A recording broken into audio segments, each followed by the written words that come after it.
Hi, I'm Trisha Miltimore, keynote speaker, event MC, and work-life synergy activator. As a speaker, I get to work closely with event planners on stage and off stage, and I know how much work goes into every human connection gathering.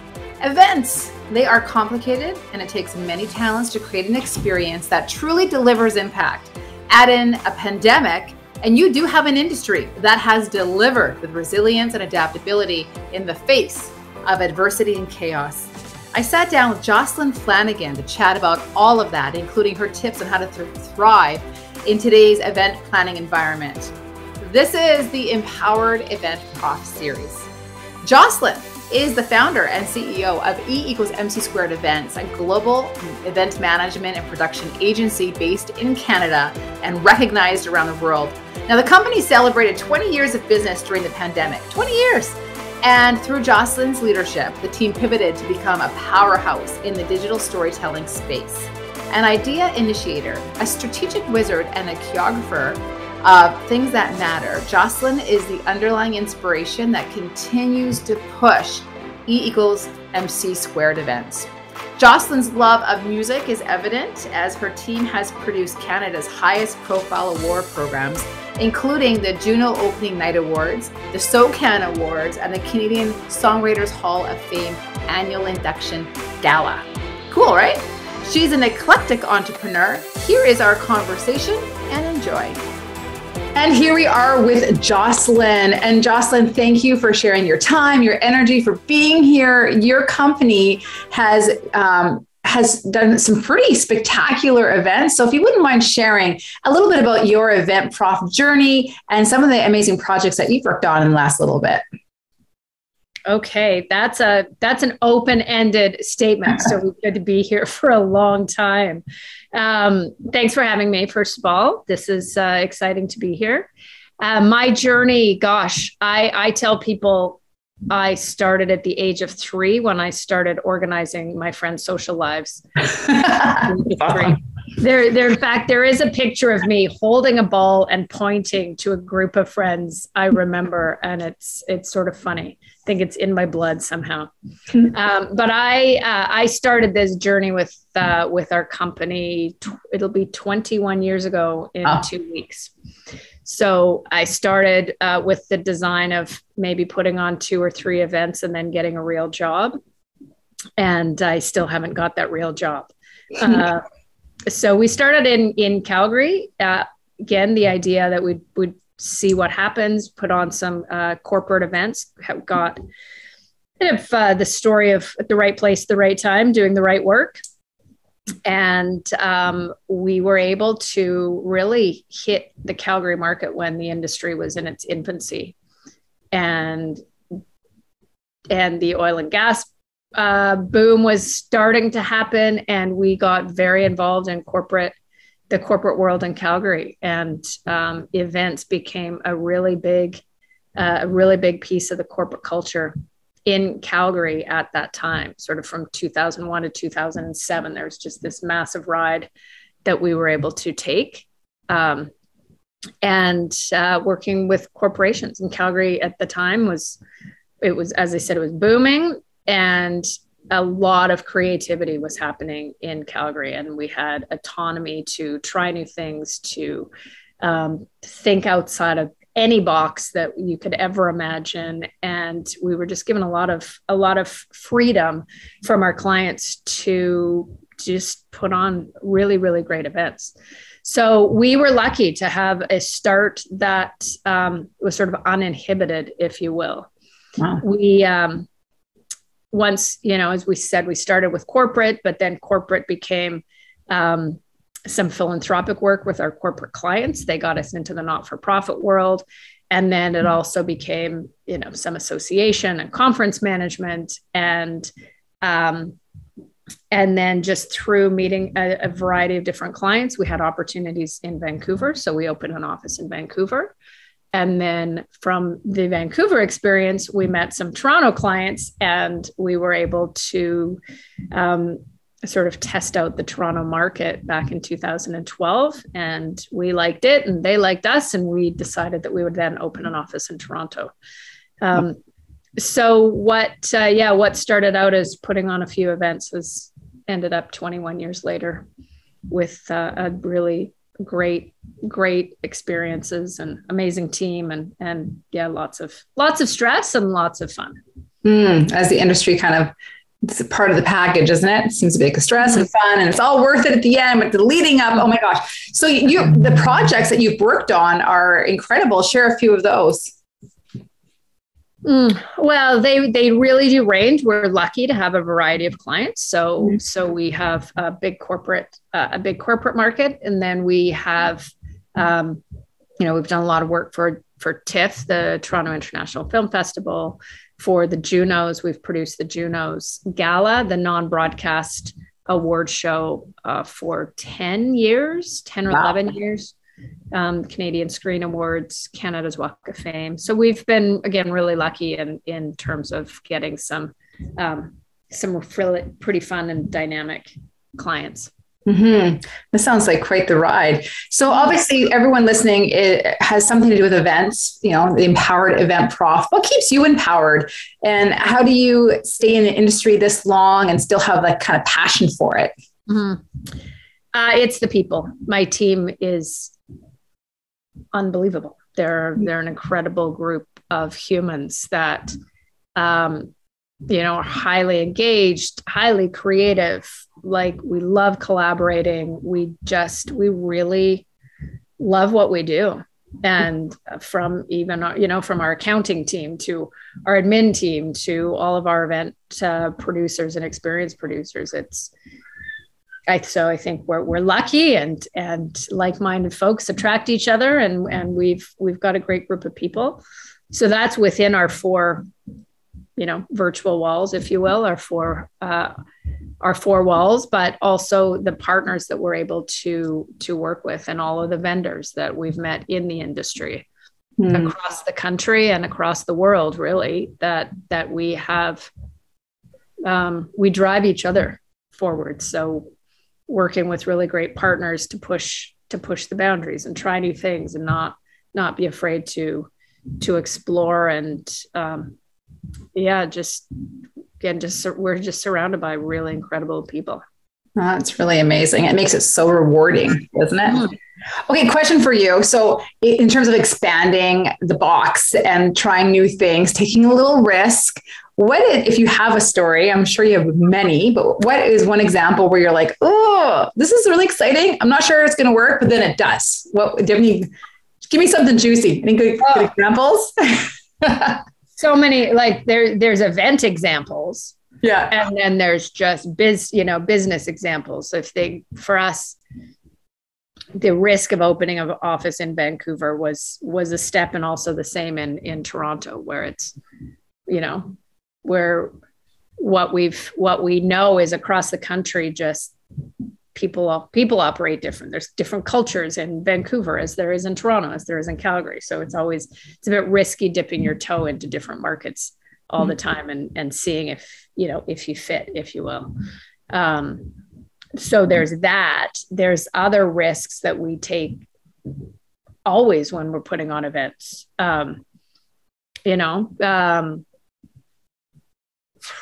Like anything, when you have a helicopter outside and James Bond stunt person jumping out into the lake, and fireworks happening, choreographed music, like those are risky moves to take at events. That we sat on the edge of our seats thinking, oh God, I hope this all works. And it did, and it was fun, and it was excellent. And so we've got, moments of those in every sort of event. We call it, some of us, we call it our firework moment. Throughout the years, we've done a number of events with fireworks, and we sort of stand at the back of the room and think, okay, this is the moment, right? This is the one piece that we're hoping really, really works. So there seems to be always, that one moment in each of our events that, whether it's a bit risky or whether it's just something that we've built up so much that if, it's risky for us if it doesn't work the way we want it to. Right. But I think every event has those moments. Every event has that sort of element, if not they'd all be boring. Yeah, right. Keeps it exciting, doesn't it? So, the last 3 years, well, ever since COVID, have been interesting to say the least. So what are some of your tips for those who have their own event companies, whether they're freelancing, working within an organization, but what kind of tips do you have for moving forward from this point? We've come through a lot of it, but it's still ongoing in some ways. What kind of advice would you like to give those people? Gosh, we still need to be really mindful of what's happening. And I think what COVID did to the whole world is show how interconnected we all are. Yeah. And the domino effects of everything around us. So we are not isolated as an industry. We're not isolated as a geographically. And so we have to, I think, have our eyes wide open to everything that's going on around us, because it's more clear than ever that it impacts our day-to-day life. So, even from Ukraine, we thought we were through COVID, and then all of a sudden we've got geopolitical wars happening, and they're impacting our day-to-day life, because that's, it impacts the social behavior at an event. It impacts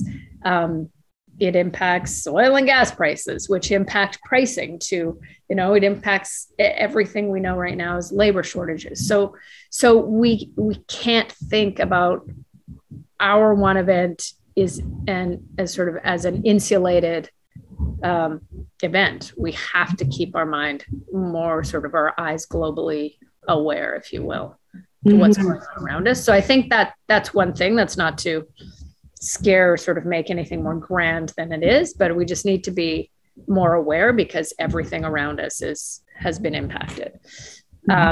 So there's that. I think we need to, everybody in the world, and especially in our industry, we need to have a lot of empathy. For not just our own teams and our own selves, but our suppliers and our clients. Again, because there's pressures there's just unique sets of pressures now on everybody, from the labor shortage being one, to the budget implications, to, our clients. Over the last 2 years, our clients have all changed and evolved, and their business styles have evolved, and their internal pressures are different than they once were. So even when we go back to, producing the same event that we've produced over the last 10 years, the 2-year hiatus when they either stopped or became virtual, the events aren't the same anymore. The structure might be the same, the idea might be the same, but how you get to the end goal is going to be different. Again, the social behavior, this whole thing, COVID to me has been a social experiment. How are people really behaving now when they go out? And we can't assume that it was the way it was from 2 years ago. So you asked me what advice there is, and I haven't given any advice. I've just talked about how we need to be, good insights, really just sort of the insights of what we need to consider now, a little bit more, just different than what we have in the past. And I know in our own event planning company, definitely feeling the shortages of qualified and interested people to work. And keeping those people has been such a challenge, especially on the audiovisual side of things. So I know I've talked to a lot of event profs, and everyone's feeling this, multiple industry, all industries. So what are you doing to help maintain and recruit people to work the opportunities that are coming your way? It's really the challenges on the vendor side of things. So we've been lucky with our team from a retention standpoint, and they've sort of been through thick and thin with us, but we've been fortunate and able to create some interesting opportunities over the last 2 years from a virtual standpoint. So we were able to translate our skills from physical events into virtual events, and how we've had lots of opportunity to evolve and create some, just some really interesting learnings.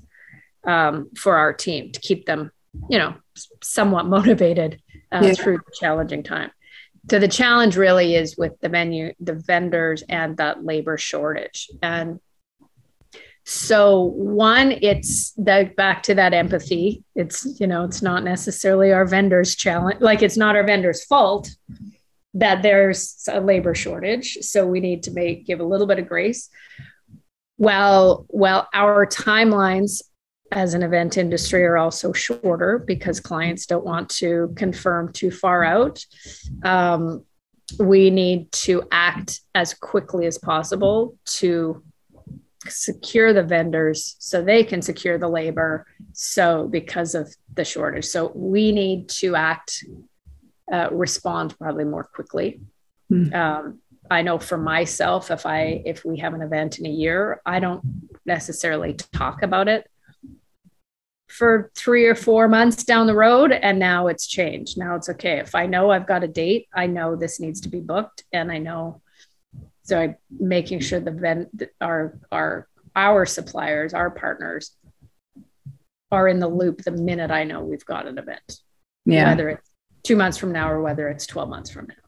So it's incumbent on us to be as diligent as we possibly can to try to help that situation. And the other is really being able to stand up, to our clients more on, this is why things cost the way they cost. This is the timing, and really setting out those expectations with our clients, sort of more hard and fast right at the outset. So communication. Yeah. So setting expectations, setting budget reality, setting all of these different things, again, we need to be mindful of. So our job has not become easier. No, right? It's become definitely trickier just to be able to navigate the waters now. Yeah. Again, keeps it exciting. It sure does. And I agree with you. As a speaker, it's amazing how much that time frame has shortened, where bookings were like 18 months before, and I'll get calls for 2 months from now. And especially when working with a bureau, it just gets all kinds of, so it's an interesting environment right now. And I'm sure you're finding that it's a continual adaptation and process, kind of looking at how things are done and revamping them, and not being afraid to, no sacred cows, right? Right. Yeah. Interesting. Okay. So moving forward, what kind of forecast do you have for this event industry as we say 6 months, 12 months down the line? What do you see coming ahead? Oh, if only I had that crystal ball, it'd be a million. Everyone asks that. Oh, yeah, it is just, it's so hard to know. But there have been a lot of positive things that have come out of COVID. Mm-hmm. One of them is there was a light shone on our industry from media, from everybody about events. So I found we got more exposure in 2 years worth of media than we ever have as an industry. So that's a good news story that, of course, we're tied to sports, and we're tied to concerts, and we're tied to all of these things. So when media is talking about how the event industry is devastated, we actually were, and there was a lot of talk about it. What that means to me is that it also shone a light on the importance of the event industry. If we weren't important, nobody would have talked about the devastation of our industry for the last 2 years. Our industry wouldn't have been supported by the government as it was. And so it really, to me, was a positive.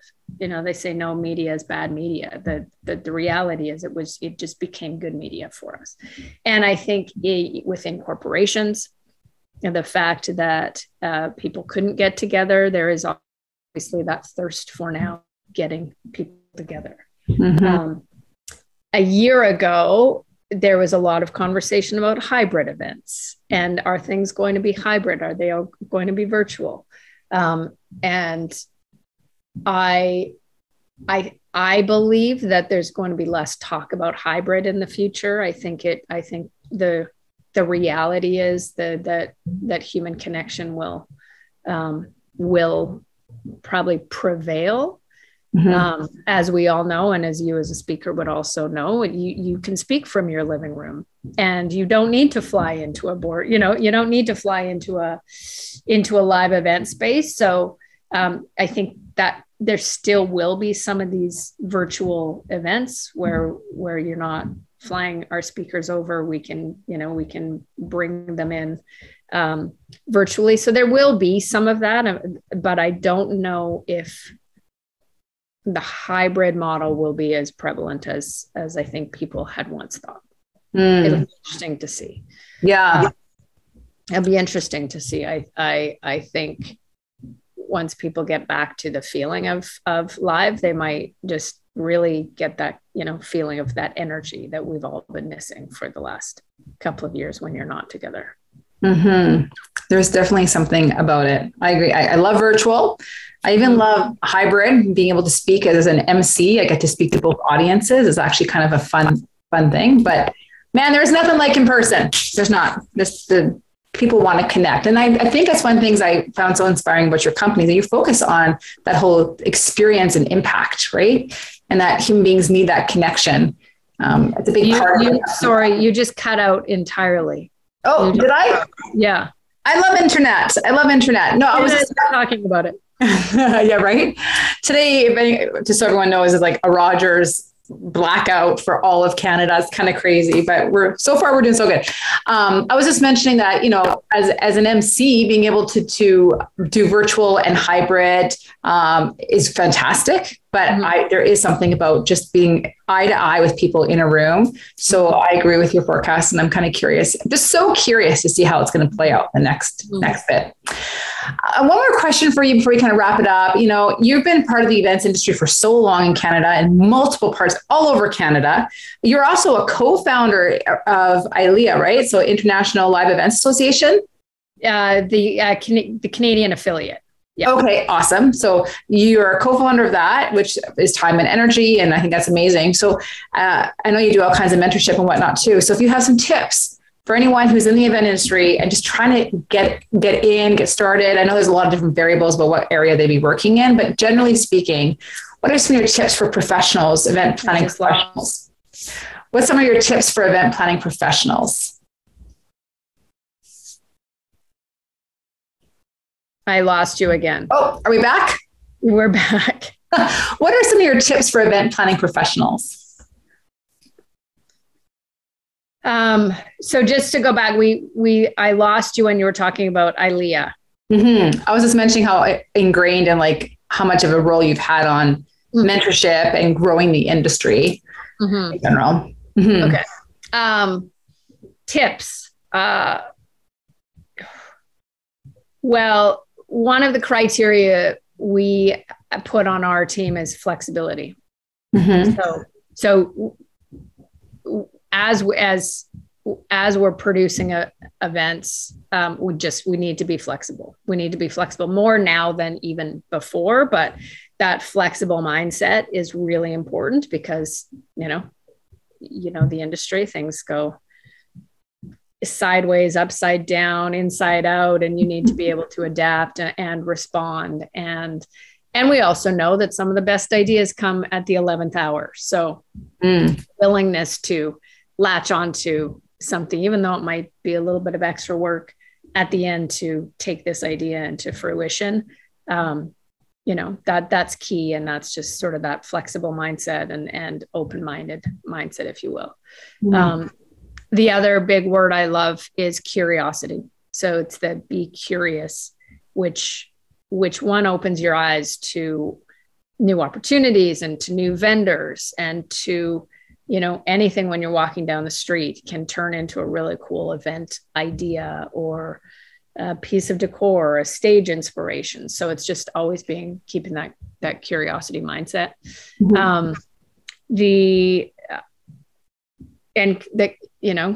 These are all words that everybody would know, like just collaborate.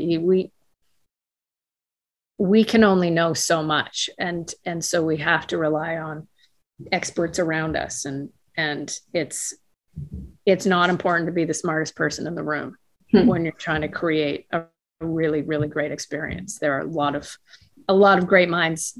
Put all the great minds around a table and just be one of them. Mm-hmm.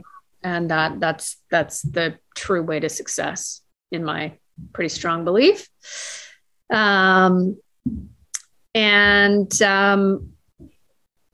Be clear on your value, and don't be shy of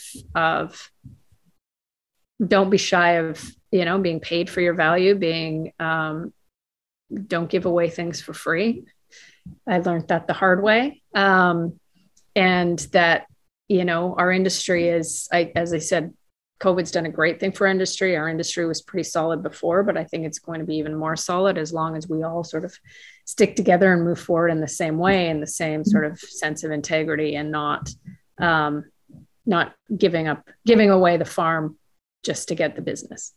So I think that's really important. That's a short-lived way of business, is doing things for less. We need to make sure that we as an industry sort of maintain our value to our clients. Mm-hmm. There's so much wrapped up in there. That's awesome. I remember seeing a speaker when I was like 17 or 16 years old. I was invited to a woman in business conference, and the speaker said that every deal has to stand on its own 2 feet. Mm-hmm. And I'll never forget that. And I've always thought about it throughout all our businesses. And now when I train as a speaker, that every deal has to stand on its own 2 feet. Mm-hmm. Okay, this is great. I want to say thank you. I know you're busy. I know there's lots going on in your world without this outage and whatnot, but thank you for sharing. And, you were talking about experience and creating experiences that make impact and matter. And you definitely do that, you and your team as well. And I just want to share, I was on your LinkedIn profile, and Chad Croker made a comment, and beautiful testimonial. You got quite a few of those. He said that Jocelyn is a rare find in the professional world. You'll always walk away feeling refreshed, inspired, and energized. So that's direct from Chad. So if people want to get a hold of you, perhaps use your company for services, or even connect with you personally or on LinkedIn, how can they do that? Well, our website is emc2events.com. My email is jocelyn@emc2events.com. And you can reach me there. And I always love to chat about what's going on. Yeah. Get new insights from everyone around me. So that's fantastic. Well, thank you for being on the Empowered EventProf series and being one of our speakers and sharing your insights and ideas. And we can share it with the world and the other event profs out there, and hopefully they'll glean some insight and inspiration as well. Great. Thanks for having me. Thanks, Jocelyn. Good day.